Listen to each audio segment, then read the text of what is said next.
20th செஞ்சுரியில் வாழ்ந்த ரொம்ப கொடூரமான மனுஷன் யாருன்னு கேட்டால் எல்லாரும் ஹிட்லரை சொல்லுவாங்க. அவரோட காலத்துக்கு கொஞ்சம் வருஷத்துக்கு முன்னாடி அவரை விட கொடூரமான ஒருத்தன் வாழ்ந்திருக்கு. அவனோட பேர் லியோபால்டு II. 1885 1909 வரைக்கும் பெல்ஜியம் ரூல் பண்ண ஒரு கிங். யூரோப்பியன் கண்ட்ரிஸ் வந்துட்டு மற்ற உலக கண்ட்ரிஸ் அவங்களோட காலனிஸாக மாற்றிட்டு இருக்கிறத பார்த்து இந்த ஆளுக்கு ஒரு பொறாமை வந்திருக்கு. பெல்ஜியமுக்கு ஒரு காலனி கண்ட்ரி இல்லையே அப்படின்னு சொல்லிட்டு 1885 நடந்த பெர்லின் கான்ஃபரன்ஸில் காங்கோவில் இருக்க மக்களோட லைஃப் ஸ்டைலை நான் என்னோட சொந்த செலவில் அவங்களோட லைஃப் ஸ்டைலை இம்ப்ரூவ் பண்ண போகிறேன்னு சொல்லி காங்கோன்ற ஒரு பெரிய கண்ட்ரியை அவரோட சொந்த பிரைவேட் லேண்டாக மாற்றிட்டாரு. அந்த காங்கோன்ற கண்ட்ரி தான் ஆப்பிரிக்காலேயே 2வது பெரிய கண்ட்ரி, உலகத்தில் 11வது பெரிய கண்ட்ரி. அவ்வளோ பெரிய லேண்ட் அந்த ஒருத்தனோட பிரைவேட் லேண்டாக மாறிடுச்சு.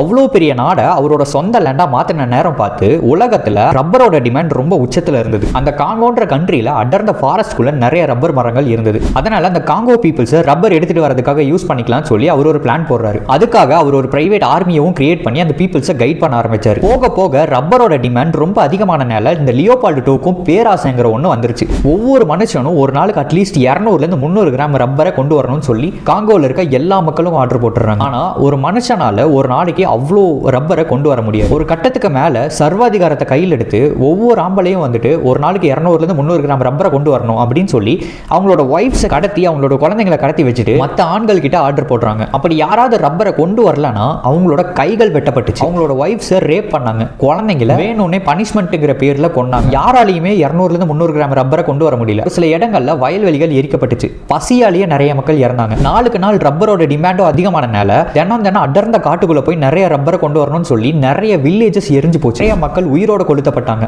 சில மக்களோட கை கால்கள் துண்டு துண்டா வெட்டப்பட்டு ரொம்ப கொடூரமா கொல்லப்பட்டாங்க. லியோபால்டு II அவரோட பிசினஸ் அடுத்த கட்டத்துக்கு கொண்டு போகணும்னு சொல்லிட்டு அந்த காங்கோல இருந்த மக்களை பெல்ஜியமுக்கு கூட்டிட்டு வந்து அங்க ஒரு ஹியூமன் ஜூவையே நடத்தியிருக்காரு. ரப்பர்ல அவருக்கு இன்கம் நிறைய வருதுங்கிற பேராசையினாலேயே அந்த காங்கோல நிறைய பேர் இறந்து போனாங்க. இவரோட பேராசையினால இறந்தவங்க அப்ராக்சிமேட்டா 1,50,00,000 பேர். ஆனா உண்மையா எக்ஸாக்டான நம்பர்ஸ் இன்னும் அதிகமா இருக்கலாம்னு சொல்றாங்க. ஒரு வழியா காங்கோக்கு போன மிஷினரிஸ் அங்க போன போட்டோகிராஃபர்ஸ் வந்துட்டு இந்த கொடூரத்தை மற்ற யூரோப்பியன் கண்ட்ரிஸ் கிட்ட சொன்னதுக்கு அப்புறம் லியோபால்டு II ஃபோர்ஸ் பண்ணி இந்த ஒரு தப்பு பண்ணாம பார்த்துக்கிட்டு அந்த காங்கோவை பெல்ஜியம் கண்ட்ரியை டேக் ஓவர் பண்ண சொல்லிட்டாங்க. பட் அந்த லியோபால்டு IIக்கு எந்த ஒரு பனிஷ்மெண்ட்டும் சரி எதுவுமே கொடுக்கல. அந்த லியோபால்டு II அப்பாலஜைஸ் கூட பண்ணல. வேர்ல்டு வார் 1ல இறந்த மக்களுக்கு ஈக்குவலா ஒரு தனி மனுஷனோட பேராசைக்காக மட்டுமே 1.5 கோடி பேர் அவங்களோட வாழ்க்கையை தொலைச்சிருக்காங்க. இந்த வீடியோ பத்தி உங்களோட கருத்துக்களை கமெண்ட் செக்ஷன்ல சொல்லுங்க. இன்னும் நிறைய வீடியோஸ் பார்க்க இந்த பேஜை ஃபாலோ பண்ண மறந்துடாதீங்க.